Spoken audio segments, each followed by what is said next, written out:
সম্মানিত উপস্থিতি,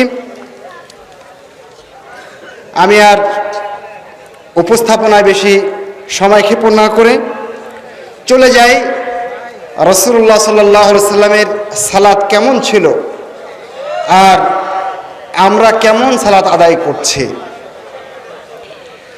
জয়ীফ এবং জাল হাদিসের কবলে রাসূলুল্লাহ সাল্লাল্লাহু আলাইহি ওয়াসাল্লাম এর সালাত যে পড়েছে সে বিষয়ে আমরা গুরুত্বপূর্ণ এবং তত্ত্ববহুল একটা আলোচনা শুনবো ইনশাআল্লাহ। আলোচনা নিয়ে আসছেন আপনাদের অত্যন্ত প্রিয় ভাজন, প্রিয় ব্যক্তিত্ব, প্রিয় বাগ্মী, এদেশের কোটি জনতার হৃদয়ের স্পন্দন, গবেষক, লেখক, আমার বন্ধু ডক্টর মুজাফফর বিন মুহসিন। আমি তাকে তার বক্তব্য পেশ করার জন্য বিনীত অনুরোধ রাখছি।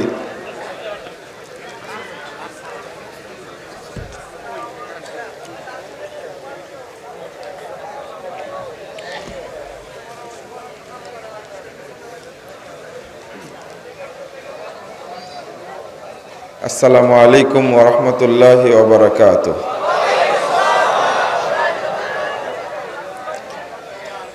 ইন্নাল হামদালিল্লাহ নাহমাদুহু ওয়া নাস্তাঈনুহু মান ইয়াহদিহিল্লাহু ফালা মুদিল্লা লাহু ওয়া মান ইউদ্লিল ফালা হাদিয়া লাহু ওয়া আশহাদু আন লা ইলাহা ইল্লাল্লাহু ওয়াহদাহু লা শারীকা লাহু ওয়া আশহাদু আন্না মুহাম্মাদান আবদুহু ওয়া রাসূলুহু। أما بعد فأعوذ بالله من الشيطان الرجيم إنني أنا الله لا إله إلا أنا فاعبدني وأقم الصلاة لذكري. وقال تعالى فويل للمصلين الذين هم عن صلاتهم ساهون الذين هم يراءون. عن أبي هريرة رضي الله عنه قال قال رسول الله صلى الله عليه وسلم أول ما يحاسب به العبد يوم القيامة الصلاة فإن صلحت صلح سائر عمله وإن فسدت فسد سائر عمله. رواه الطبراني في الأوسط বিইসনাদিন সাহিহিন।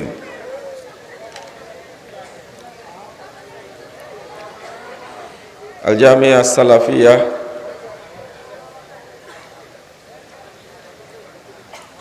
রূপগঞ্জ নারায়ণগঞ্জ কর্তৃক আয়োজিত ইসলামী সম্মেলন 2019-এর সম্মানিত সভাপতি,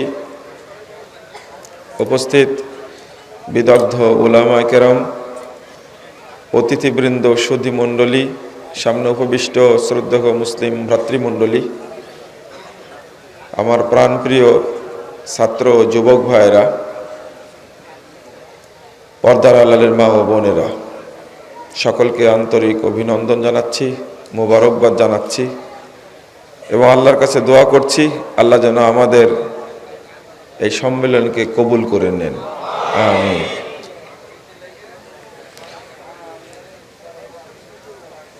আপনারা যারা বিভিন্ন অঞ্চল থেকে, দূর দূরান্ত থেকে এসে সম্মেলনে সামিল হয়েছেন, বিভিন্নভাবে সহযোগিতা করেছেন এবং অনেক কষ্ট স্বীকার করে রাত প্রায় 2টা বাজতে যাচ্ছে জেগে আছেন, বক্তব্য শুনছেন, আল্লাহ আপনাদের আমাদের সকলকে জান্নাতুল ফেরদাউসের সদস্য হিসাবে মনোনীত করুন, আমিন। বন্ধুরা আমার, আমরা মূলত প্রোগ্রামের আয়োজক। বক্তব্য তো সারা দেশে শুনেনি, আজকে একটু না শুনলে হয় না।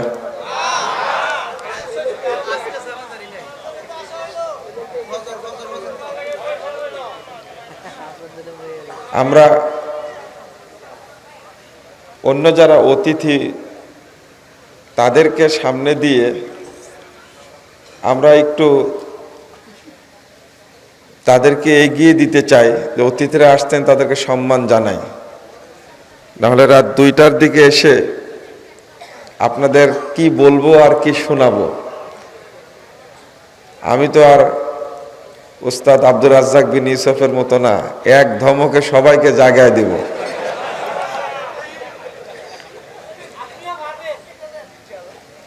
আর একটা বিষয়, আমি মূলত এসেছি যে আপনারা সবাই ক্লান্ত, জালসার জানাজা পড়ে যাব, সবাই ঘুমিয়ে যাবেন, ফজর পড়ে ফ্রেশ হয়ে আবার দার্স শুনবেন, এই জন্য এসেছি। তো বক্তব্য শুরু না করে শেষ করে যাই, এটা মনে করছি। আপনাদের জন্য এটা ভালো হয় না?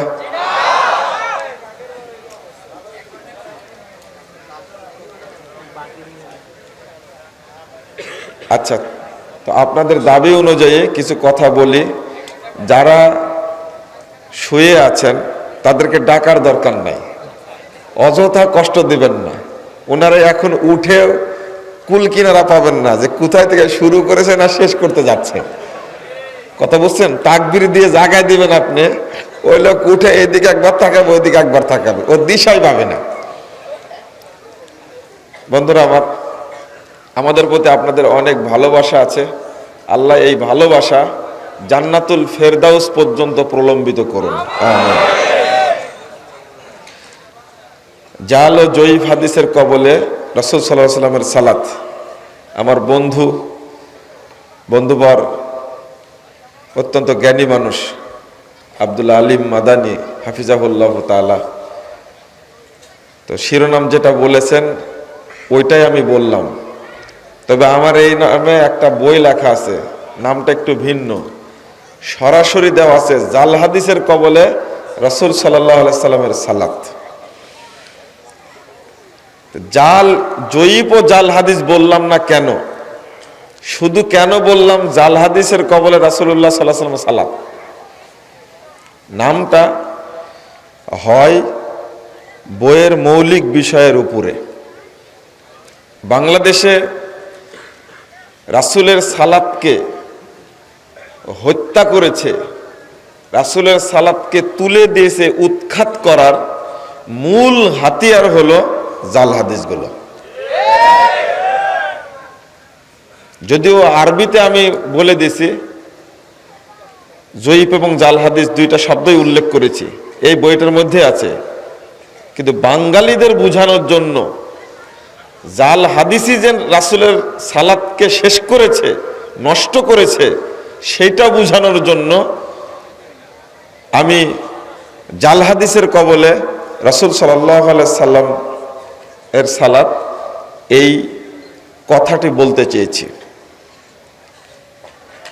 উপমহাদেশে জাল হাদিসের ব্যবসা এত বেশি হয়, পৃথিবীর আর অন্য কোনো দেশে কোনো বাজার নাই, এত গরম বাজার নাই যত উপমহাদেশে আছে। এতই ব্যবসা হয়, দোকানও বেশি, ব্যবসাও হয়, আর কাস্টমারও যেমন বেশি, দোকানদারও বেশি। মানে যে সমস্ত আলেম নামধারী মাযহাবী সালাতকে টিকিয়ে রাখার জন্য হাদিস জাল করেছে, এক একজন আলেমের কথা বললে আপনারা হতবাক হবেন যে তারা কি হাদিস জাল করতে পারে।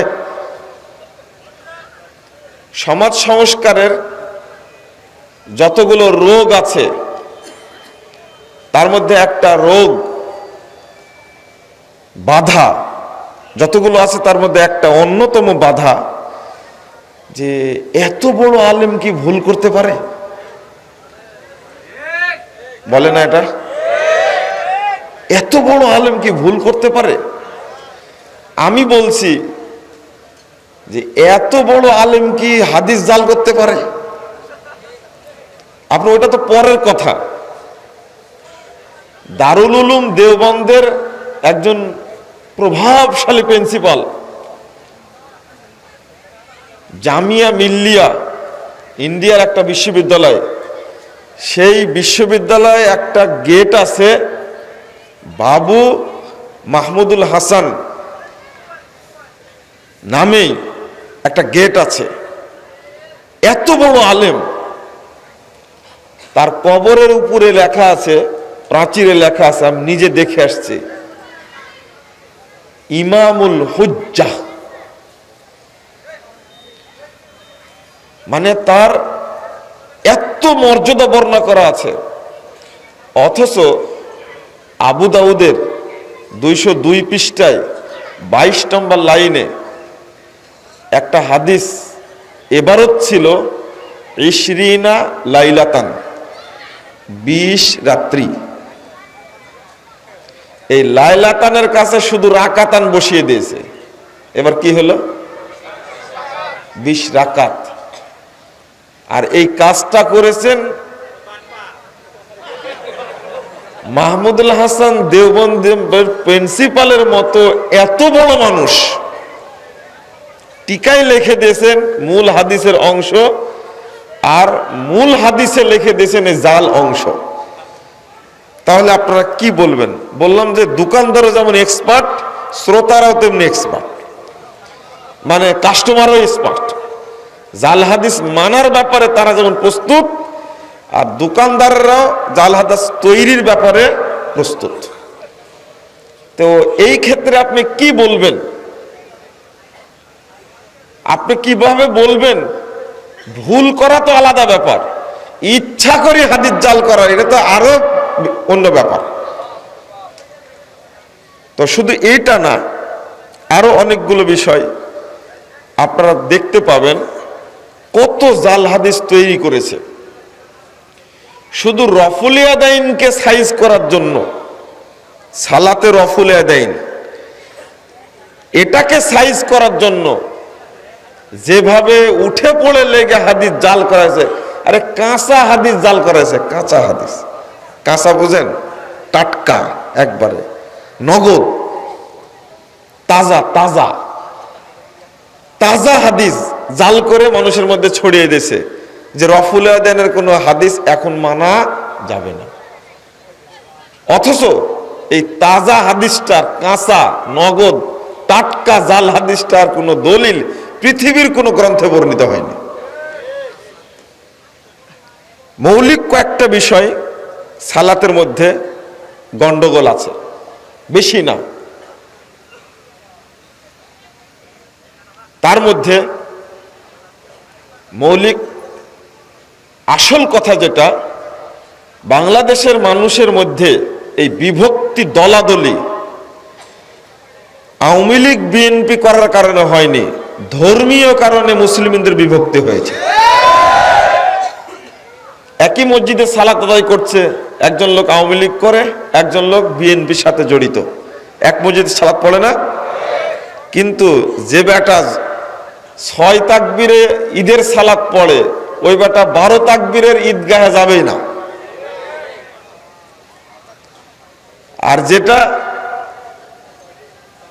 11 রাকাত যে মসজিদে তারাবির সালাত হচ্ছে, ওই বেটা 20 রাকাতের মসজিদে যাবেই না।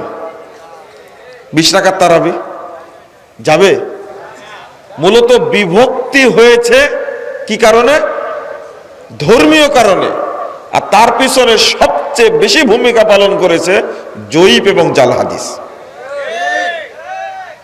মিথ্যা কেচ্ছা কাহিনী আছে, অনেক আছে।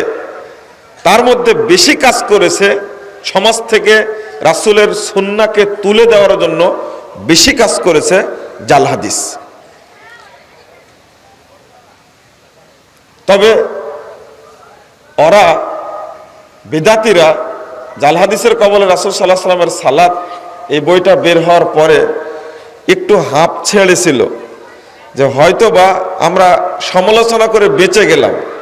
কিন্তু মাঝখানে আলহামদুলিল্লাহ আমরা কয়েকজন বন্ধু মিলে আর একটা জিনিস বের করেছে, এবং সালাত সহ ইসলামের 5টা যে রুকুন, আকিদা, তাওহীদ, ঈমান সহ ওযু, সালাত, যাকাত, হজ, উমরা, কুরবানি, সিয়াম, রমাদান, এই সবগুলো মিলে কোন কোন জায়গায় ঘাপলা আছে, কোন কোন জায়গায় দুর্নীতি হয়েছে, সবগুলো উল্লেখ করে সঠিকটা প্রকাশ করে আমরা এবার প্রশ্নোত্তর আকারে, জাল সালাতটাও প্রশ্নোত্তর আকারেই 1330টা প্রশ্ন নিয়ে প্রশ্নোত্তরে আরকানুল ইসলাম আলহামদুলিল্লাহ বেরিয়ে গেছে। এখন ওদের চিন্তা হয়েছে এটা শুধু সালাতের পিছনে লাগছিল, এবার রুকুনগুলো সবগুলোই ধরেছে। এখন গালিগালাজটা আরো বেশি শুরু হয়েছে। আপনারা বইটা সংগ্রহ করবেন। তো একজন ব্যক্তি আমার উপর রেগে গেছে, ঈমান অধ্যায়টা পড়েছে, পড়ার পরে ফোন দিয়ে বলছে যে আপনি এটা কি লিখেছেন, আমার পড়ে মনে হচ্ছে তো আমার ঈমানই নাই। আমি বললাম যে আরেকটু পড়েন তাহলে সুবিধা হবে। বলছে কি সুবিধা হবে? আমি বললাম যে ওযু অধ্যায়টা পড়েন, আপনার মনে হবে 60 বছরে যা ওযু করেছে একটাও হয়নি। তখন বলছে যে আশ্চর্য, তাহলে পড়তে বলছেন কেন? আমাদের সালাত অধ্যায়টা পড়বেন, 60 বছরে যে সালাত পড়েছেন এটা নবীর সালাত, এটা জাল সালাত আপনার মনে হবে। আমাকে একটু গালিগালাজ করলো। ফোনে তো কাছাকাছি না, তো ফোনে তো গালিগালাজ করা যায়, নগদ এটা আর কি। তা আলহামদুলিল্লাহ 1 সপ্তাহ পরে 600 পৃষ্ঠার বই 1330টা প্রশ্ন উত্তর পড়ে শেষ করেছে। করে আমাকে বলছেন যে আমি মাপ চাই আপনার কাছে, সেদিন একটু গালিগালাজ করেছে আপনাকে। আসলে বাস্তবিক যে 60 বছরের জীবনে 55 বছর পর্যন্ত যে সালাত পড়েছে এই সালাত নবীর সালাত না। হজ আমাকে আবার করা লাগবে, উমরাও আমাকে আবার করা লাগবে। আমি বললাম যে এবার কি বাস্তবতা মিলল? আলহামদুলিল্লাহ আমি 1 সপ্তাহ আগে গালিগালাজ শুনেছি, 1 সপ্তাহ পরে গিয়ে দোয়া পেয়েছি আলহামদুলিল্লাহ। এইরকম যদি আল্লাহ প্রত্যেকটি অশুদ্ধ মানুষ, বেদাতি আকীদা সম্পন্ন, শিরকি আকীদা যার মধ্যে আছে, প্রত্যেক ব্যক্তির কাছে যদি প্রশ্নোত্তর আরকানুল ইসলাম বইটা চলে যেত আর যদি হেদায়েত পেত কতই না ভালো হতো আলহামদুলিল্লাহ। আমরা চাচ্ছি সংস্কার। কিছু টেক্কা আলেম, ফুটকা আলেম গালিগালাজ করছে, কিন্তু অধিকাংশ মানুষের মাথাকে আল্লাহ সংশোধন করে দিয়েছে আলহামদুলিল্লাহ। আল্লাহর অনেক শুকরিয়া।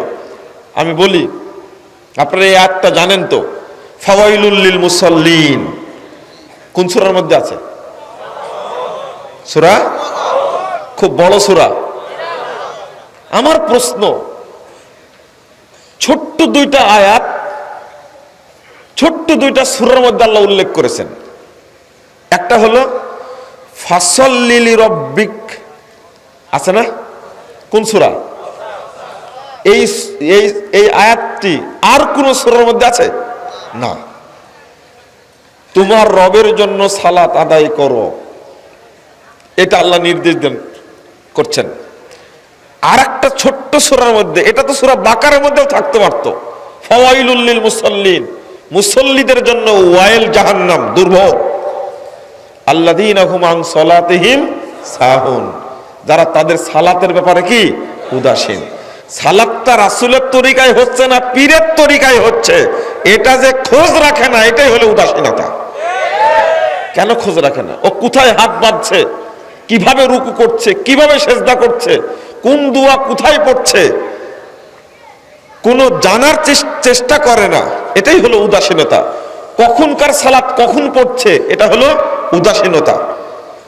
তা তাদের জন্য দুর্ভোগ। আর যারা মানুষকে দেখানোর জন্য সালাত আদায় করে, কেউ বলছেন ওয়াইল এটা জাহান্নামের নাম, কেউ বলছেন জাহান্নামের একটা শাস্তি ওয়াইল। তো মানুষ সালাত পড়ে জাহান্নামে যাবে, এটা কি ভাবা যায়, চিন্তা করা যায়? যাবে। ছোট্ট উদাসীনতার একটা উদাহরণ দেব আপনাদেরকে, আপনারা আবার ভয় পেয়ে যায় না। সহিহ মুসলিমের 1010 নম্বর হাদিস, মুহাম্মদুর রাসূলুল্লাহ সাল্লাল্লাহু আলাইহি ওয়াসাল্লাম বলছেন, লা ইয়াযালু কওমুন ইয়াতাআখারুনা আনিস সাফফিল আউয়াল, এক শ্রেণীর মানুষ সর্বদা প্রথম কাতার থেকে পিছনে সালাত আদায় করবে, প্রথম কাতার পাবে না। জামাতে পড়বে কিন্তু প্রথম কাতারে শামিল হতে পারবে না। রাসূল সাল্লাল্লাহু আলাইহি ওয়াসাল্লাম বলছেন, হাত্তা ইউআখিরাহুমুল্লাহু ফিন্নার, অবশেষে আল্লাহ তাদেরকে জাহান্নামে নিক্ষেপ করবে। আরে বেনামাজির কথা হিসাবে আনলাম না, এই লোকটা কি নামাজ পড়ে না? মসজিদেও পড়ে, জামাতেও পড়ে, কথাটা বুঝেন। এই জন্য তো এত রাত্রিতে আমাদের বক্তব্য চলে না, একটু সুর তাল দিলে না একটু তালে তালে হয়। বুঝা যাচ্ছে? লোকটা মুসল্লি, 1, 2 মসজিদেও পড়ে, 3 জামাতেও পড়ে, কিন্তু কি প্রথম কাতারে শামিল হতে পারে না, সবসময় কি শেষ কাতারে শামিল হয়। আল্লাহ তাদেরকে জাহান্নামে নিক্ষেপ করবেন, এটা কেমন হলো? তাহলে বেনামাজির কি হবে ওটা পরে রাখেন, এইটা হলো অলসতা। আপনাকে বলবো যে আপনি সর্বদা চেষ্টা করবেন যে প্রথম কাতারে শামিল হব, এরপরে যদি শেষ কাতারে আপনি যান তাতে কোনো আপত্তি নাই। কিন্তু 6 মাস যাবৎ সালাত আদায় করবেন প্রতিদিন 5 ওয়াক্ত, প্রথম কাতার একদিনও পাবেন না 6 মাসে, এর নাম সতর্কতা না। এখানে একটা হাদিস শোনাই দিই আপনাদেরকে, আবু দাউদের হাদিস। ওই হাদিসটা আবু দাউদে আসছে, 430 নম্বর হাদিস। খুব সাবধান থাকবেন। প্রথম কাতার তো অবশ্যই, যদি প্রথম ওয়াক্তে সালাতটা পড়তে পারেন। রাসূলুল্লাহ সাল্লাল্লাহু আলাইহি ওয়াসাল্লাম বলছেন, ক্বাল আল্লাহু তাআলা, আল্লাহ তাআলা আমাকে বলছেন। দেখেন আরেকটা কথা, এই যে হাদিসটা যেটা অনুবাদ করছি, এই হাদিসটা আবু দাউদের হাদিস, কিন্তু উপমহাদেশে ছাপা আবু দাউদে না, এটা তুলে দিয়েছে, খতম করে দিয়েছে একে।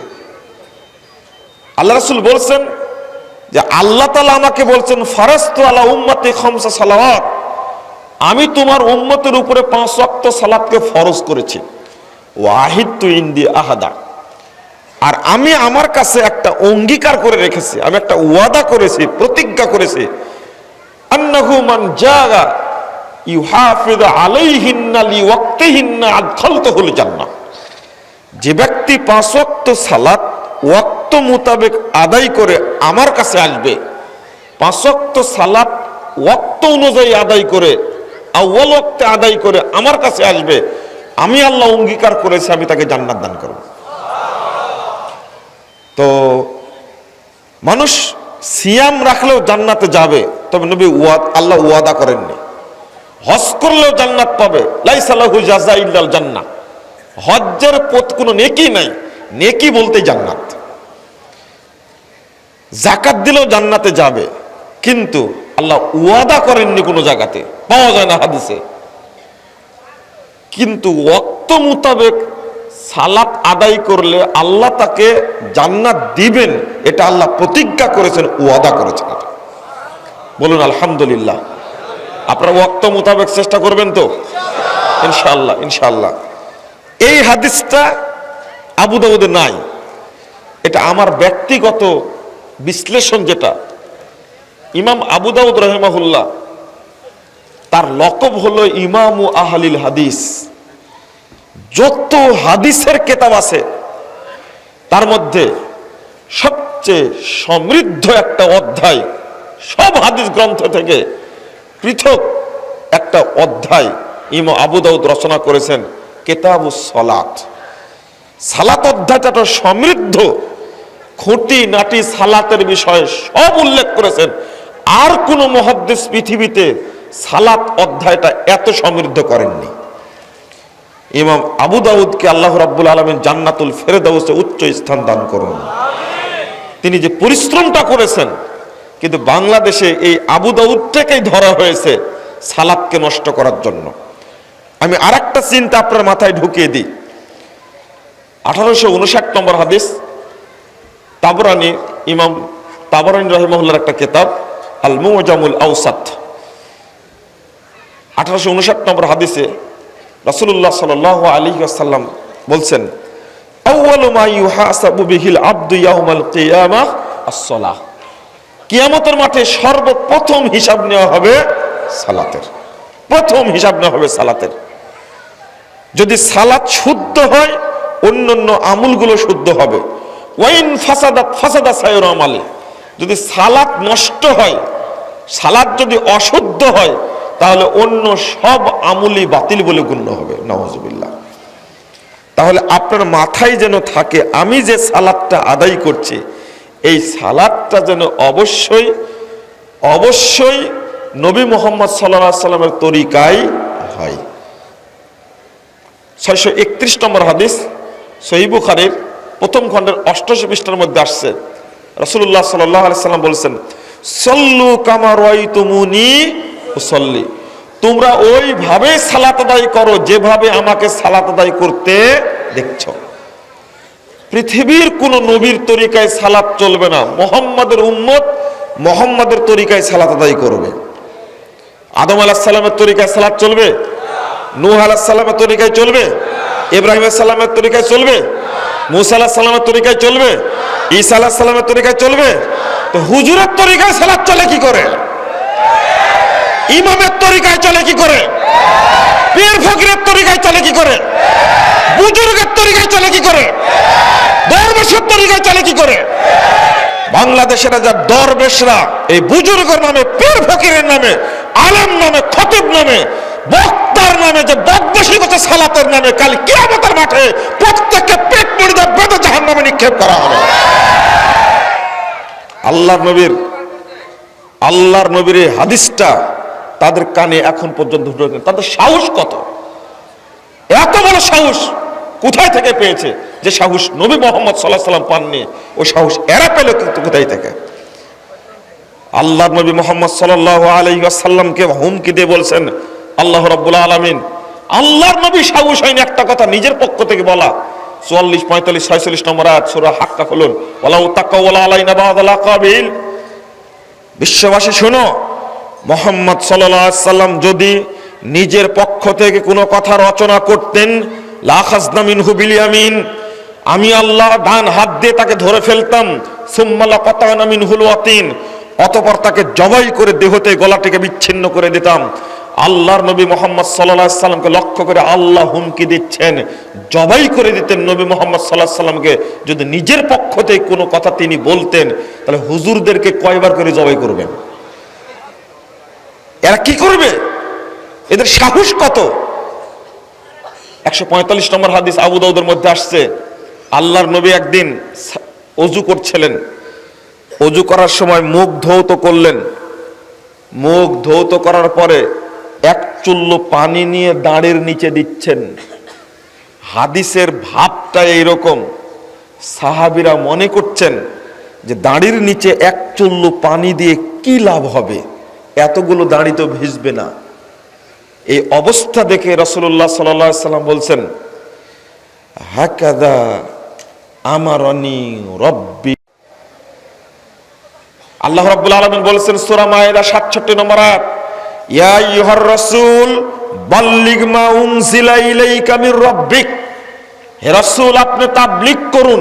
এর অর্থটা বুঝেন, মা উনজিলা যা নাজিল করা হয়েছে, ইলাইকা আপনার প্রতি, মির রাব্বিক আপনার প্রভুর পক্ষ থেকে, সেইটা পৌঁছিয়ে দিন। আপনি নিজের পক্ষ থেকে পৌঁছালেন কেন? ফাজাইলে সালাত উর্দুটা 45 পৃষ্ঠা আর বাংলাটা খুলেন 125 পৃষ্ঠা। উল্লেখ করেছেন একটা ফজিলত, যে ব্যক্তি এক ওয়াক্ত সালাত জামাতের সাথে পড়বে, এক ওয়াক্ত সালাত জামাতের সাথে পড়বে, ওই ব্যক্তির 3,35,54,432 গুণ নেকি হবে। আপনি এবার বলেন তো দেখি, এই ফজিলতটা কে তৈরি করলো? মানুষ তৈরি করেনি। আমি কিন্তু সালাতের বাহিরে যাইনি এখনো, আমি সালাতের কথাই বলছি। কত বড় সাহস, কিভাবে বলল? দলিল কোথায়? দলিল হলো ফাজাইল আমল। কেন কেন মানুষকে ধোঁকা দেওয়া হলো ফজিলতের নাম দিয়ে? 3,35,54,432 গুণ নেকি হবে এক ওয়াক্ত সালাত জামাতে পড়লে। হাদিস বলেছে, সব হাদিস গ্রন্থে এসেছে। আবু দাউদ খুলুন 560 নম্বর হাদিস, নবী মুহাম্মদ সাল্লাল্লাহু আলাইহি সাল্লাম বলছেন, জামাতে সালাত আদায় করলে 25 থেকে 27 গুণ নেকি বেশি হবে। আমি এই হাদিস পেয়েছি, কিন্তু কোথায় এই ফজিলত কে বানালো? এটা হলো জাল ফজিলত, তৈরি করা ফজিলত এটা। শুধু তাই, মানুষকে একজন ভ্যান চালক আমার কাছে বলছে, আমি আসর সালাত পড়ে বের হলাম, মুরব্বি মুয়াজ্জিন আমাকে ধরেছে, ধরার পরে বলছে, এই তুমি এত দেরি করলে কেন? ভ্যান চালক বলছে যে আমি জহরও পড়লাম আসরও পড়লাম, তাই একটু দেরি হয়ে গেছে। এখন মুরব্বি মুয়াজ্জিন বলছেন আমাকে যে, ও তাহলে জহর সালাত তুমি কাজা করেছো? জি কাজা করেছি, আমি সালাতটা পড়তে পারি না, তবে এখন পড়ে তারপরে আসর পড়ে বেরিয়ে আসছে।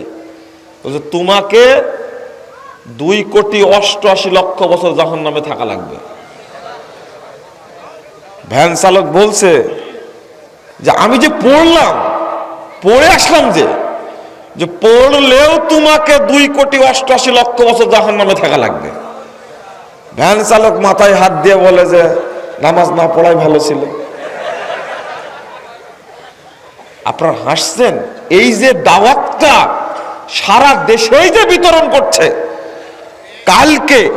গতকাল রাত্রিতে পাবনাতে একজন তবলিগের বেড়া এলাকার আমিরের সাথে দীর্ঘ প্রায় 1.5 ঘন্টা আমার আলোচনা, তার মধ্যে এই কথাটা বললাম, বলে শুনেই বলছে, কি বলেন এটা জাল কথা এটা? আমি বললাম যে বয়স আপনার শেষ? বলল 73 বছর বয়স। আপনার বয়স প্রায় শেষ, এটা যে মিথ্যা কথা আজও জানেননি আপনি? তো বলছে না জানি না। বলছে যে আপনার বইগুলো পড়তে শুরু করেছিলাম, কিন্তু বগুড়া থেকে এক কাসেমি নামে, কি যেন মুফতি কাসেমি,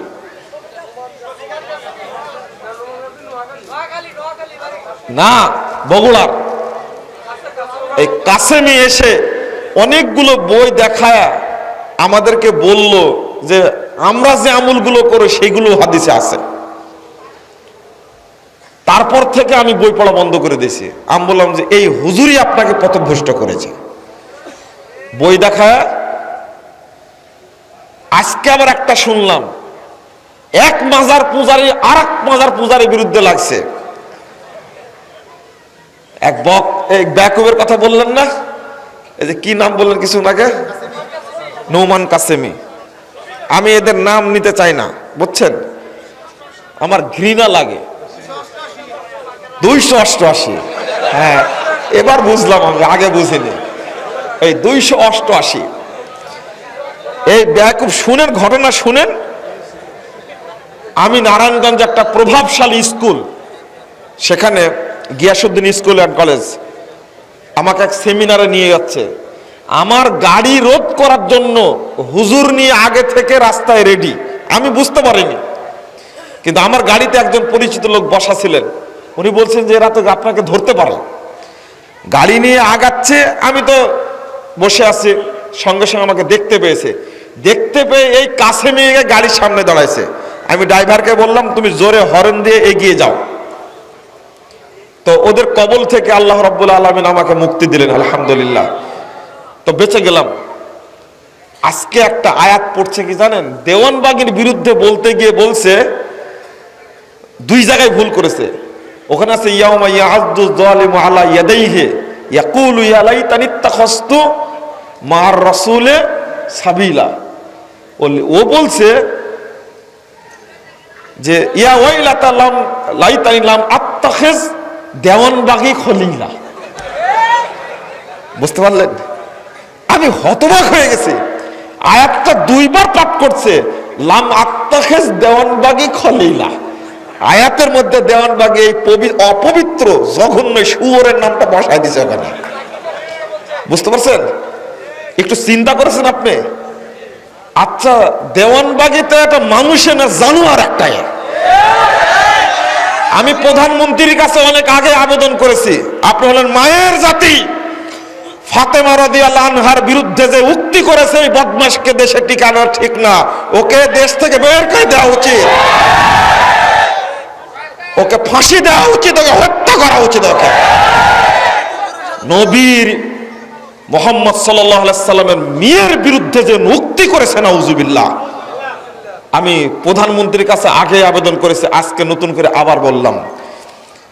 তো ওর বিরুদ্ধে বলতে পারে, আরো যত ইচ্ছা বলবো, কিন্তু তাই বলে কি কোরআনের আয়াতের মধ্যে ওর নাম বসায় আমাকে আয়াত পড়তে হবে? এ কত বড় গণ্ড মূর্খ আর কত বড় নিচু! কোরআন হলো আল্লাহর কালাম। আল্লাহর কালামের মধ্যে কারো কথা যোগ করা জায়েজ, এটা হারাম। এটা হারাম। কিভাবে বললো? এটা তাদের কাছে কোনো ব্যাপারই না এটা।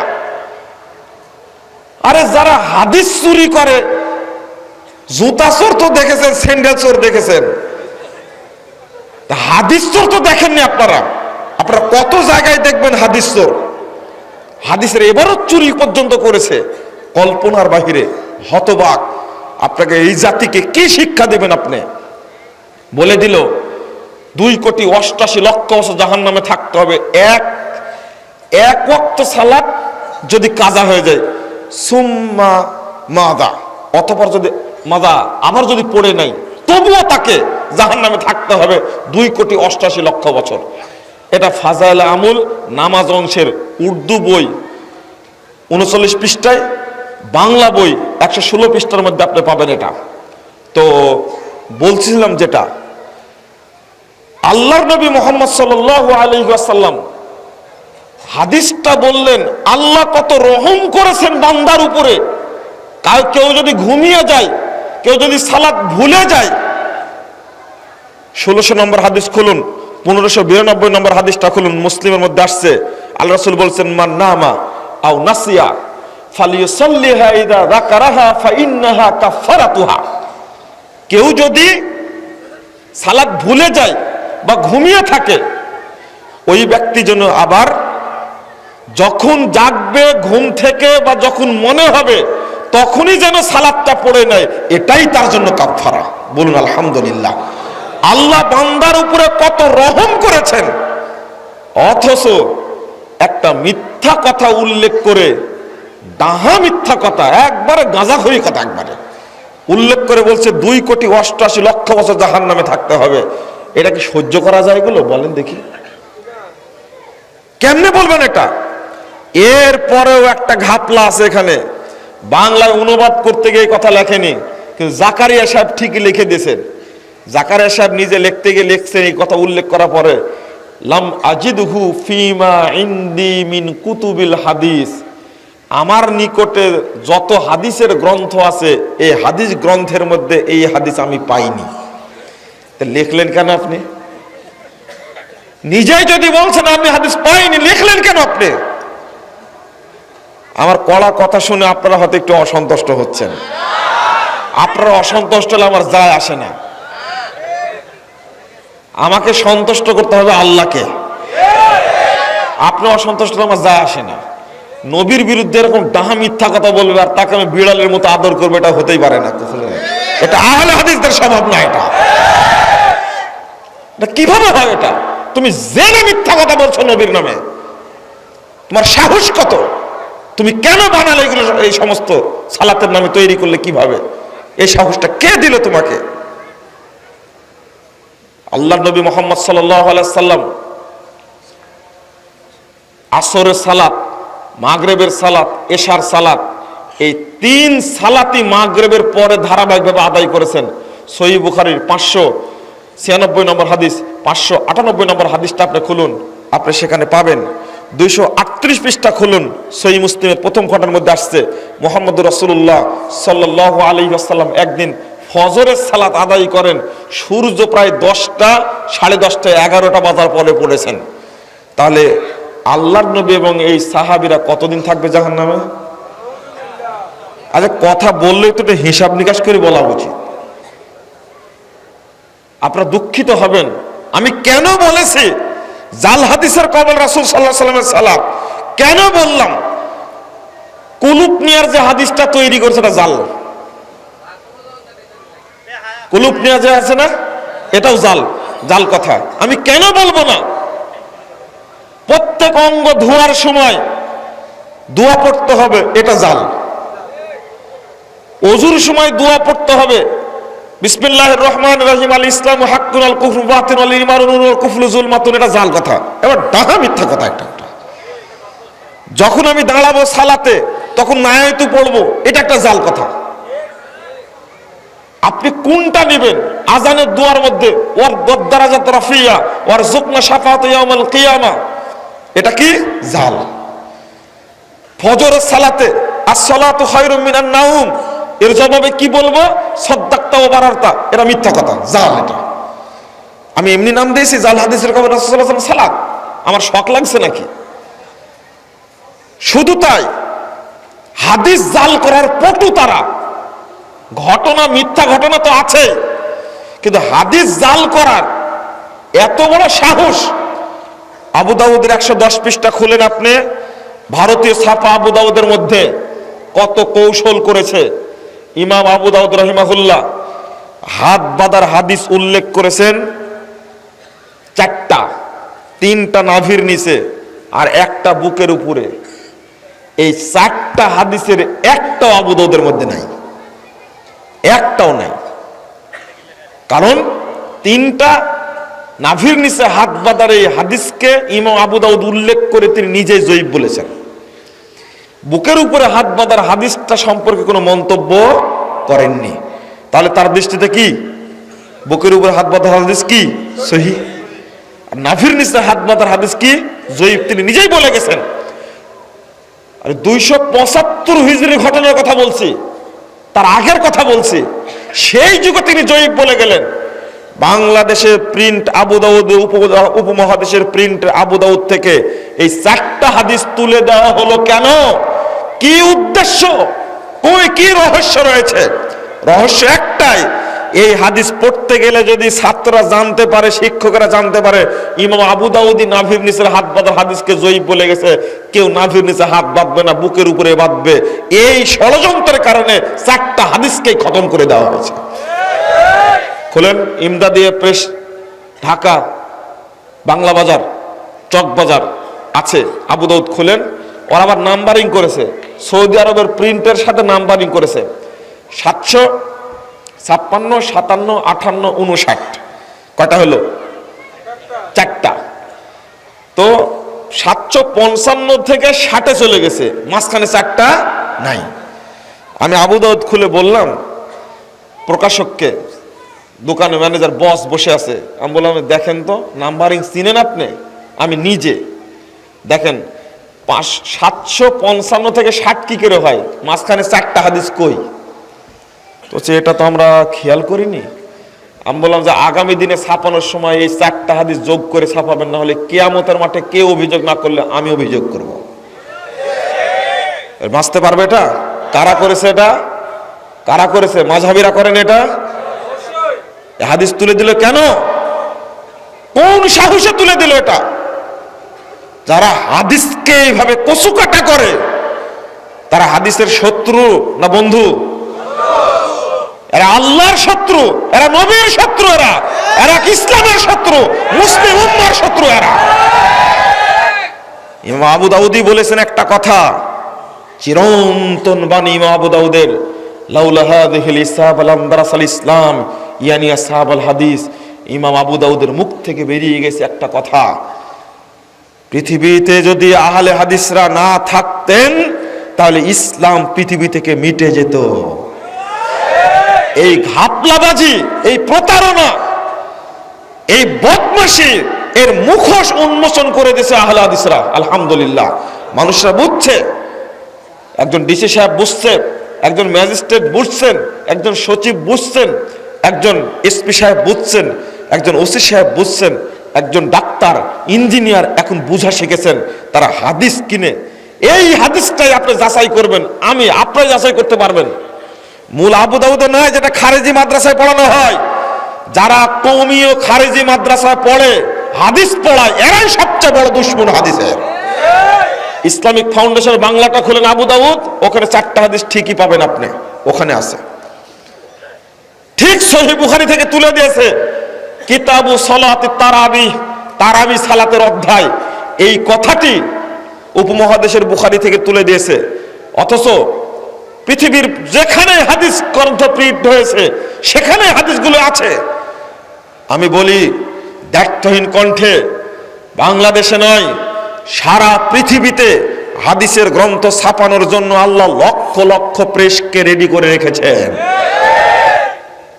হাদিসের গ্রন্থ প্রিন্ট হয় সৌদি আরবে, প্রিন্ট হয় দুবাইয়ে, প্রিন্ট হয় কুয়েতে, প্রিন্ট হয় লিবিয়াতে, প্রিন্ট হয় মিশরে, প্রিন্ট হয় সিরিয়াতে, প্রিন্ট হয় লেবাননে, প্রিন্ট হয় বৈরুতে।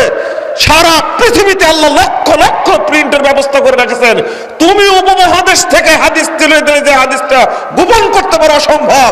একজন হাদিসের বাচ্চা বাংলাদেশে বেঁচে থাকতে কোন হাদিসকে তারা গোপন করতে পারবে না ইনশাআল্লাহ। ইমাম খতিব বাগদাদি রাহিমাহুল্লাহ বহুদিন পূর্বেই বলে গেছেন, আল্লাহু তাআলা ইয়াদুব্বু বিআসহাবিল হাদিস। তিনি বলেছেন ফাকাত জাআলাল্লাহু তাআলা আহলাহু আরকানাশ শারিয়া। আল্লাহ রাব্বুল আলামিন এই পৃথিবীতে আহলে হাদিসদেরকে শরীয়তের রুকুন করেছেন, অহুরাসাদ্দিন এবং দ্বীনের পাহারাদার হিসেবে নিযুক্ত করেছেন। কাম মিন মুলহিদিন ইয়ারুমান ইয়াখলুতা বিশ-শারিয়া মা লাইসা মিনহা আল্লাহু তাআলা ইয়াদুব্বু বিআসহাবিল হাদিস।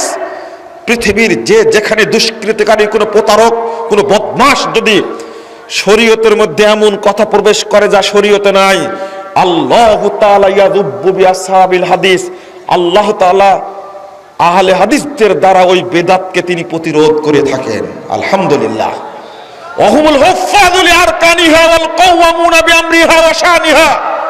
আহলে হাদিসরা পৃথিবীতে শরীয়তের সংরক্ষক এবং শরীয়তের রক্ষণ তারা। তিনি বলছেন শরীয়তের মর্যাদাকে তারাই সংরক্ষণ করে থাকে। আলা উলাইকা হিজবুল্লাহ ইন্না হিজবাল্লাহি হুমুল মুফলিহুন। শুনে রাখো হে পৃথিবীবাসী, পৃথিবীবাসী শুনে রাখো, আহলে হাদিসরাই এই পৃথিবীতে আল্লাহর সেনাবাহিনী, আর আল্লাহর সেনাবাহিনী যুগে যুগে জয়লাভ করে থাকে। বলুন আলহামদুলিল্লাহ।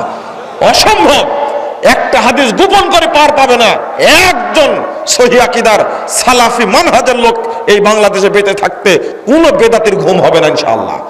অসম্ভব ব্যাপার, অসম্ভব। উন্মুক্ত করে দিবেই, হকটা আল্লাহ প্রকাশিত করে দিবেই। আল্লাহ রাব্বুল আলামিন, আল্লাহ রাসূল সাল্লাল্লাহু আলাইহি ওয়াসাল্লাম বলে দিয়েছেন, সহিহ মুসলিম 143 পৃষ্ঠা খুলুন, দ্বিতীয় খণ্ডের। আল্লাহ রাসূল বলছেন, লা তাযালু তাইফাতু মিন উম্মতি যাহিরিনাল হক লা ইয়াদুররুহুম মান খাযালাহুম হাত্তা ইয়াতি আমরুল্লাহুম কাযালিক। সর্বদা একটি দল হকের উপরে বিজয়ী থাকবে, বিরোধীরা তাদের কোনো ক্ষতি করতে পারবে না। ইতিমধ্যে কিয়ামত আসবে, তারা বিজয়ী হিসাবেই থাকবে। বলুন আলহামদুলিল্লাহ। বন্ধুরা আমার, কথা বেড়ে যাবে, আমি সংক্ষেপে নিয়ে আসছি।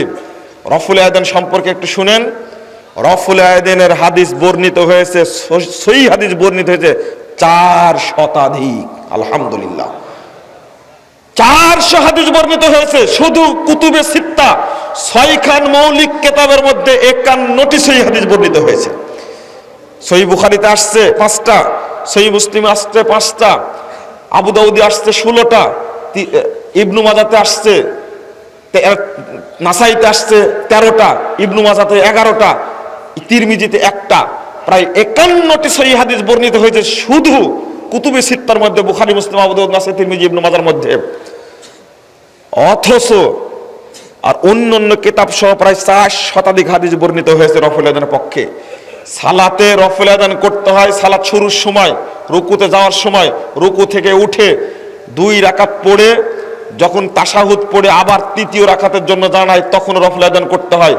4 জায়গায় রফুল আযান করতে হয়, এটা রাসূল সাল্লাল্লাহু আলাইহি সাল্লামের সুন্নাত। এই সুন্নাতকে তুলে দেওয়ার জন্য যে ষড়যন্ত্র চলেছে, তার একটা সূক্ষ্ম ষড়যন্ত্র হলো 109 পৃষ্ঠা খুলুন আবু দাউদের মধ্যে। আবু দাউদের পিছনে কেন লাগছে? বললাম না যে আবু দাউদ রাহিমাহুল্লাহ সবচেয়ে বেশি ভূমিকা পালন করে সালাতের উপরে। ইবনু মাসউদ রাদিয়াল্লাহু আনহু সালাত শিক্ষা দিতে গিয়ে একবার রফুল আযান করলেন। এই হাদিস ইমাম আবু দাউদ উল্লেখ করেছেন। করার পরে ইমাম আবু দাউদ রাহিমাহুল্লাহ মন্তব্য করছেন, হাদা হাদিসুন মুখতাসারুন মিন হাদিসিন তাবিলিন লাইসা হুয়া বিসাহিহিন। এই হাদিসটা লম্বা হাদিসের সংক্ষিপ্ত রূপ, এই হাদিসটা সহিহ নয়। আবু দাউদের 109 পৃষ্ঠা খুলেন আপনি, হাদিসটা আছে, কিন্তু ইমাম আবু দাউদ যে মন্তব্য করলেন এই মন্তব্যটুকু নাই। আপনারা কি বুঝলেন আমার কথাটা? এই ঘুমন্ত অবস্থায় কি এই কথা বোঝা যায়? হ্যাঁ, হাদিসটা আছে, ইমাম আবু দাউদ মন্তব্য করে গেলেন হাদিস সম্পর্কে, লাইসা হুয়া বিসাহিহিন, এই হাদিস সহিহ নয়। এই মন্তব্য তোমরা তুলে দিলে কেন?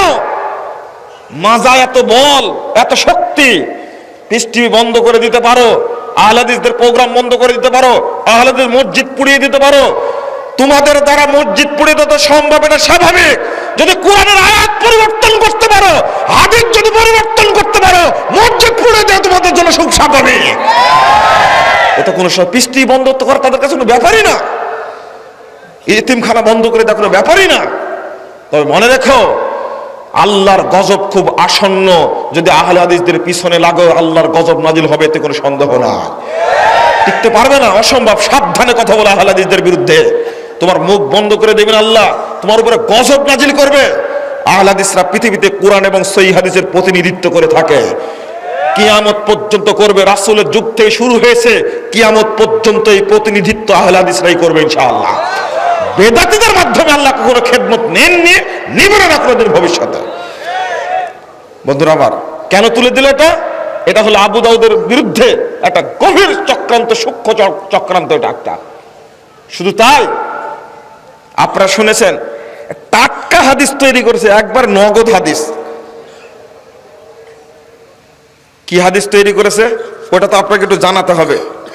দেখেন, একটা নগদ সহিহ বুখারীর 102 পৃষ্ঠায় 5টা হাদিস যে বর্ণনা করেছেন, 735, 36, 37, 38, 39, 5টা হাদিস বর্ণনা করেছেন ইমাম বুখারী রাহিমাহুল্লাহ রফুল আয়দের পক্ষে। এই 5টা হাদিসকে জবাই করার জন্য একটা নগদ কাঁচা টাটকা তাজা জাল হাদিস ওখানে উল্লেখ করেছে, টিকার মধ্যে উল্লেখ করে বলতে চেয়েছে রফুল আয়দের হাদিস মানসুখ হয়ে গেছে। কত বড় সাহস! আন্না আব্দুল্লাহ ইবনে জুবায়ের রা রাজুলান ইয়ারফাউ ইয়াদাইহি ফিস সালাহ। আব্দুল্লাহ ইবনে জুবায়ের রাদিয়াল্লাহু আনহু দেখলেন একজন ব্যক্তিকে সালাতে রফুল আদান করছে, ইনদা রুকুই ওয়া ইনদা রাফি রাসিহি মিনা রুকু। রুকুতে যাওয়ার সময় রুকু থেকে উঠে রফুল আদান করছে একজন ব্যক্তিকে দেখলেন। ফাকাল, তিনি বললেন, লা তাফআল, তুমি এটা করো না। ফাইন্না হাযা শাইউন ফাআলাহু রাসূলুল্লাহ সাল্লাল্লাহু আলাইহি ওয়াসাল্লাম সুম্মা তারাকাহু। এটা এমন আমল যেটা আল্লাহ রাসূল করেছেন কিন্তু পরে তিনি ছেড়ে দিয়েছেন। এই যে আব্দুল্লাহ ইবনে জুবায়েরের নামে যে তৈরি করা হলো হাদিসটা, পৃথিবীর কোন গ্রন্থে বর্ণিত হয়েছে? আমি এবার নাম ধরে বলি। ও ফরাজি সাহেব, খুব লাফালাফি করেন ইন্টারনেটে, আপনার শরম হওয়া উচিত, লজ্জা হওয়া উচিত আপনার। ও কাসেমি সাহেব, নুমান আর মুফতি কাসেমি, বড় বড় কিতাব নিয়ে এসে মানুষকে প্রতারণা দেন, শয়তানের মতো মঞ্চে কিতাব সাজায় রেখে মানুষকে প্রতারণা দেয়। শয়তান দারুন নাদিয়াতে ঢুকে আবু জাহেলদেরকে প্রতারণা দিয়েছিল জুব্বা পরে, আর বর্তমান যুগের শয়তান মিথ্যা বড় বড় কিতাব নিয়ে এসে জাতিকে ধোঁকা দিচ্ছে শয়তানের মতো। লজ্জা করে না? তোমার মাজায় কতটুকু বল আছে? আব্দুল্লাহ ইবনে জুবায়েরের নামে তৈরি করা হাদিস পৃথিবীর কোন গ্রন্থে আছে তুমি দেখাও দেখি। আমাকে বলা লাগবে না, তুমি টিভি চ্যানেলে বলো, পত্রিকায় প্রকাশ করো, বইয়ে প্রকাশ করো, তোমার মাজায় কতটুকু। তুমি যদি পুরুষ হয়ে থাকো, তুমি যদি মুসলমানের বাচ্চা হয়ে থাকো, নবীর নামে জাল হাদিস তৈরি করেছো, পৃথিবীর কোন হাদিস গ্রন্থে বর্ণিত হয়েছে না তুমি আগে দেখিয়ে দাও। তুমি কেন বললে এটা?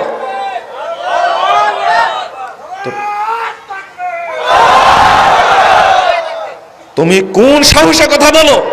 আহলে হাদিসদেরকে গালিগালাজ করো কোন একটা হাদিস প্রচারের কারণে, একটা হাদিস নবীর নামে মিথ্যাচার করার কারণে তোমাকে জাহান্নামে যেতে হবে, তুমি বাঁচতে পারবে না। তুমি যাবে কোথায়? তোমার বাঁচার কোনো সুযোগ হবে না। তুমি হাদিস তৈরি করলে কেন? হাদিস তৈরি করেছে আর একটা, কি জানেন? তাও এই হাদিসটা উল্লেখ করেছে বুখারীর টিকায়, যেন কেউ না মানে। হেদায়াত টিকার মধ্যে উল্লেখ করেছে। হেদায়াত টিকার মধ্যে একইভাবে লেখছে, কি জানেন? নাউজুবিল্লাহ, 111 পৃষ্ঠার মধ্যে লেখছে, ওয়াল্লাযী ইউরা মিনার রাফি মাহমুলুন আল ইবতিদা কাযা নুকিলা আন ইবনে জুবায়ের। হেদায়াত গ্রন্থকার কত বড় কুচক্রী, চিন্তা করেছেন? এই ব্যাটাও করছে কি, লিখতে গিয়ে লিখছে যে রফুল আদাইনের আমুলটা আগের যুগে ছিল, এটা বোঝা যায়, পরে এটা আমল করা লাগবে না। যেমন ইবনু জুবায়েরের বর্ণনা দ্বারা বোঝা যায়। আর বেটা, ইবনু জুবায়েরের কথাটা তো মিথ্যা। আব্দুল্লাহ ইবনে জুবায়েরের নামে যে কথা তৈরি করেছো তুমি, এটাই তো মিথ্যা কথা। আর মিথ্যা কথা যারা দলিল নিচ্ছে তারা আবার ওঠা। আর একটা কথা বলে, সাহাবীদের উপরে মিথ্যা অপবাদ দেয়, বলে আরে নবীর যুগে সাহাবেরা গোপনে বগলে পুতুল রাখতো, তাই রফুল আদান করতে বলেছেন। আমরা যেহেতু বগলে পুতুল রাখি না, আর রফুল আদান করা লাগবে না। এই নোংরা জঘন্য জাজল্য মিথ্যা কথা, সাহাবীদের উপরে মিথ্যা অপবাদ পৃথিবীর কোন গ্রন্থে বর্ণিত হয়েছে?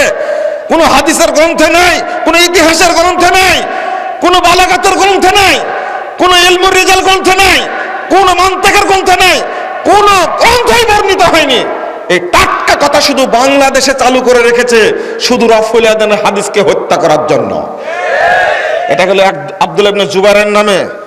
আর একটা শুনেন, আব্দুল্লাহ ইবনে আব্বাস রাদিয়াল্লাহু আনহু নামে। আন ইবনে আব্বাসিন قال কানা রাসূলুল্লাহ সাল্লাল্লাহু আলাইহি ওয়াসাল্লাম ইয়ারফা ইয়াদাইহি কুল্লামা রাকা ওয়া কুল্লামা রাফা সুম্মা সারা ইলাইহি ইফতিতাহিস সালাতে ওয়া তারাকা মা সিওয়া যালিক।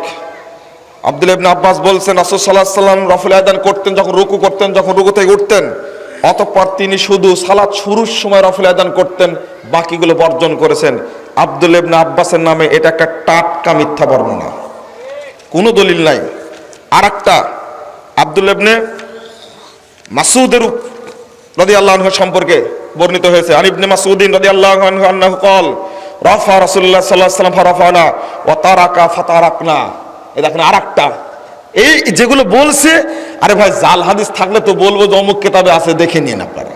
এদের কোনো কিতাবেই নাই, বুঝেননি আপনারা? এ তো কোনো কিতাবেই নাই, আমি বলবো কোথায় থেকে? ইবনে মাসউদ রাদিয়াল্লাহু আনহু বলছেন রাসূল সাল্লাল্লাহু আলাইহি ওয়াসাল্লাম রফুল আদান করতেন, ফারাফানা আমরা রফুল আদান করেছি, ফাতারাকা ওয়া তারাকা ফাতারাকনা তিনি ছেড়ে দিয়েছেন, আমরাও ছেড়ে দিয়েছি। এরা আব্দুল্লাহ ইবনে মাসউদের নামে, আব্দুল্লাহ ইবনে আব্বাসের নামে, আব্দুল্লাহ ইবনে জুবাইরের নামে, আব্দুল্লাহ ইবনে মাসউদ, আব্দুল্লাহ ইবনে আব্বাসের নামে আরেকটা একটা টাটকা জাল হাদিস আরেকটা শুনেন। আন ইবনে আব্বাস আন্নাহু قال ইবনে আব্বাস রাদিয়াল্লাহু আনহু বলছেন আল আশারাতুল লাযিনা শাহিদা লাহুমুন নবী সাল্লাল্লাহু আলাইহি ওয়াসাল্লাম আল জান্নাহ। নবী মুহাম্মদ সাল্লাল্লাহু আলাইহি ওয়াসাল্লাম জান্নাতের যে 10 জন সাহাবীর সুসংবাদ দিয়েছিলেন, মা কানু ইয়ারফাউনা আইদিহিম ইল্লা ফি ইফতিতাহিস সালাহ, তারা কেউ রফুল আদান করতেন না, শুধু সালাত শুরুর সময় করতেন। নাউজুবিল্লাহ। আশারায়ে মুবাশশারা কেউ রফুল আদান করতেন না। এই কাঁচা জাল হাদিসগুলো তৈরি করেছে। আপনাকে কোনটা শোনাবো?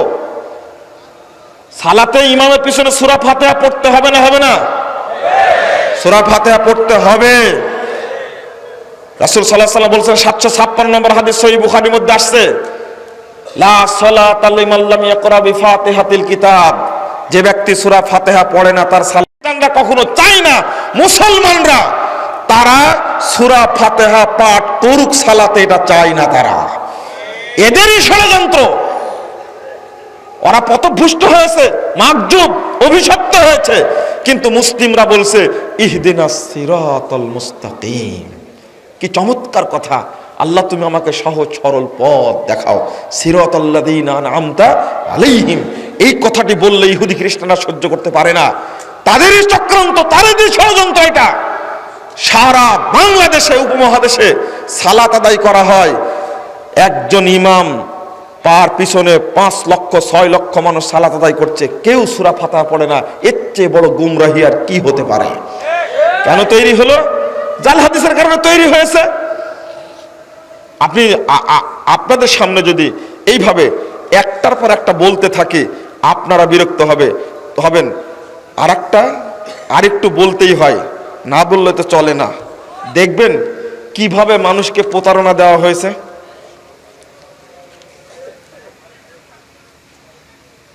দেখেন তো, আমি পড়ি, আপনারা একটু শুনেন। ফাজাইল আমুল 118 পৃষ্ঠা।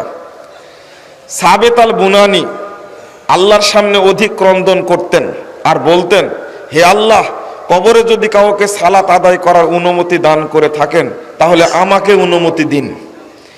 আবু সিনান বলেন, আল্লাহর কসম, সাবেতকে যারা দাফন করেছেন তাদের মধ্যে আমিও ছিলাম।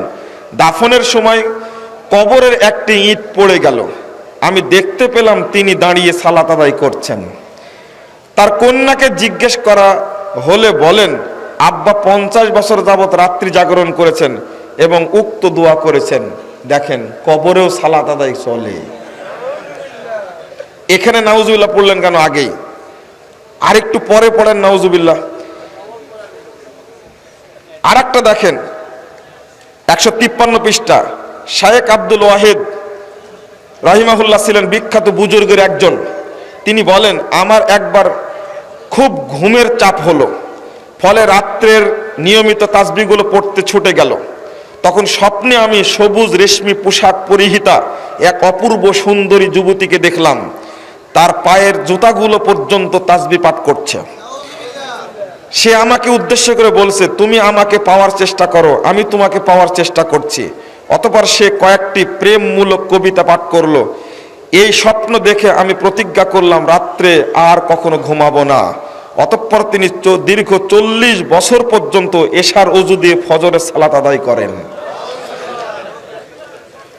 জনৈক বুজুর্গ বলেন, এক রাত্রে গভীর ঘুমের কারণে আমি জেগে থাকতে পারলাম না, ঘুমিয়ে পড়লাম। স্বপ্নে এক অপূর্ব সুন্দরী মেয়েকে দেখলাম। এমন মেয়ে আমি কখনো জীবনে দেখিনি। তার দেহ থেকে তীব্র সুগন্ধি ছড়াচ্ছে, এমন সুগন্ধি আমি কখনো অনুভব করিনি।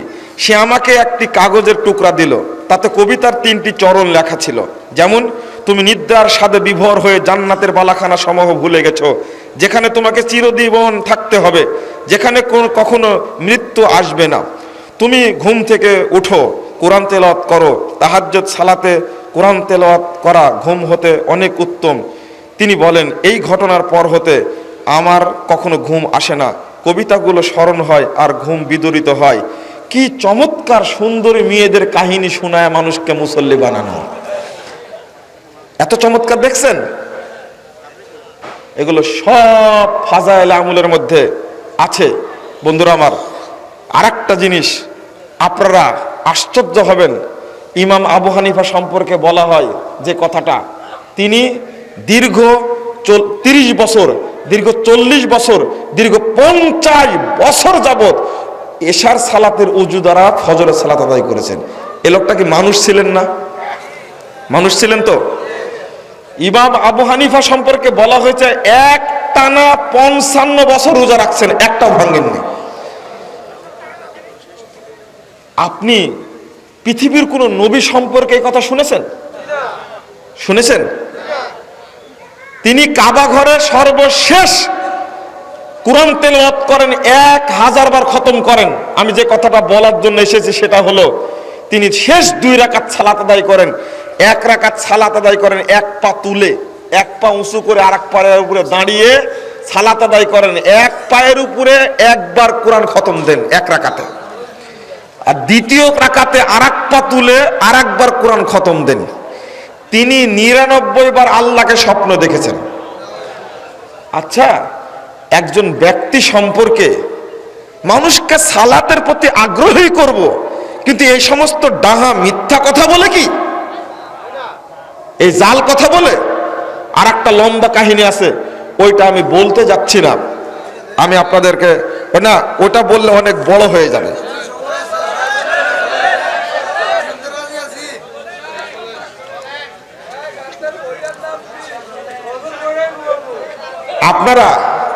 আপনারা আমি আলোচনা আরো করতাম দীর্ঘ, একটু রাত্রের শুরুর দিকে, অর্থাৎ যদি 12টা যদি দিত, তাহলে 12টা থেকে অন্তত 1টা 1:30টা পর্যন্ত চালানো হতো, কিন্তু ইতিমধ্যে 3টা বেজে গেছে। বন্ধুরা আমার, আপনারা জিদ করবেন না, জিদ করবেন না আপনারা, না আপনারা একটু রেস্ট নেন। রেস্ট নেওয়ার পরে, না 2 ঘন্টা টাইম আছে, এখনো 2 ঘন্টা টাইম আছে, আপনারা রেস্ট নেন, আলোচনা শুনতে পাবেন। আমি আপনাদেরকে একটু শেষে অনুরোধ করব, মানুষকে সহি তরিকায় সালাত আদায়ের ব্যাপারে উৎসাহ দিবেন আপনারা ইনশাআল্লাহ। হাদিস যখন পেয়ে যাবেন আপনারা, তখন যেন জাল হাদিস এবং জয়ীফ হাদিসের উপর আমল যেন না হয়। কথা মনে থাকবে, জাল এবং জয়ীফ হাদিসই মুসলিম উম্মাহর সবচেয়ে বড় শত্রু। জাল এবং জয়ীফ হাদিসই এই দেশটাকে শেষ করে দিয়েছে। আর এই বর্ণনাগুলোই বিভিন্ন কিতাবের মধ্যে, বলুন তাফসিরের কিতাব, ফিকহের কিতাবের মধ্যে বেশি বর্ণনা আছে, যা আমাদের কিতাবগুলোতে আমরা স্পষ্ট ভাষা তুলে ধরার চেষ্টা করেছি। আরেকটা অনুরোধ করব, আপনারা মানুষকে বেশি বেশি সচেতন করুন, দাওয়াত দিন। নিজে সঠিক আমল করে কি বসে থাকবেন? না, অসম্ভব। আপনারা কি করুন, আপনারাও দাওয়াতি কাজ করুন, মুখে কথা বলুন। আর এখন তো মাধ্যম অনেক হয়েছে, এখন আমাদের পত্রিকা আছে আলহামদুলিল্লাহ, তারপরে বই পুস্তকগুলো আছে। বিশেষ করে আপনাদের অনুরোধ করব, জাল হাদিসের কবলে রাসূল সাল্লাল্লাহু আলাইহি ওয়াসাল্লামের সালাত, এই বইটি পড়ে বড় বড় আলেম পর্যন্ত তার আকীদা পরিবর্তন করেছে আলহামদুলিল্লাহ। সেটা নিজে আমার নিজের দেখা, অনেকে প্রকাশ করতে পারছে না, হয়তো পরিবেশ আসলে প্রকাশ করবে ইনশাআল্লাহ, সময় আসবে। এটা আমি পড়ার জন্য অনুরোধ করব। আর আরেকটা, এই যে আমার হাতে দেখছেন প্রস্তুতর আরকানুল ইসলাম, এই বইটা প্রত্যেককে আমি সংগ্রহ করার জন্য আমি বিনীত অনুরোধ জানাচ্ছি।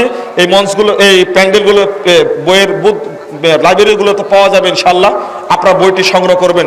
1330টা প্রস্তুতর আছে। এই যে মোবাইলে প্রশ্ন করে বিরক্ত করেন আপনারা, আর বিরক্ত করা লাগবে না আলহামদুলিল্লাহ। বাংলাদেশের প্রেক্ষাপট অনুযায়ী আমরা কোরআন এবং সহিহ সুন্নাহর দাওয়াত দিয়ে যাচ্ছি। আল্লাহ যেন এই দাওয়াতটা অব্যাহত রাখেন, আল্লাহুম্মা আমিন। আল্লাহ যেন আমাদের সবাইকে কবুল করেন, আল্লাহুম্মা আমিন। আকুলু কাউলি হাদা আস্তাগফিরুল্লাহ লি ওয়া লাকুম ওয়া লিসাইরিল মুসলিমিন। ওয়াসসালামু আলাইকুম ওয়া রাহমাতুল্লাহি ওয়া বারাকাতুহু। সুবহানাকাল্লাহুম্মা বিহামদিকা আশহাদু আল্লা ইলাহা ইল্লা আনতা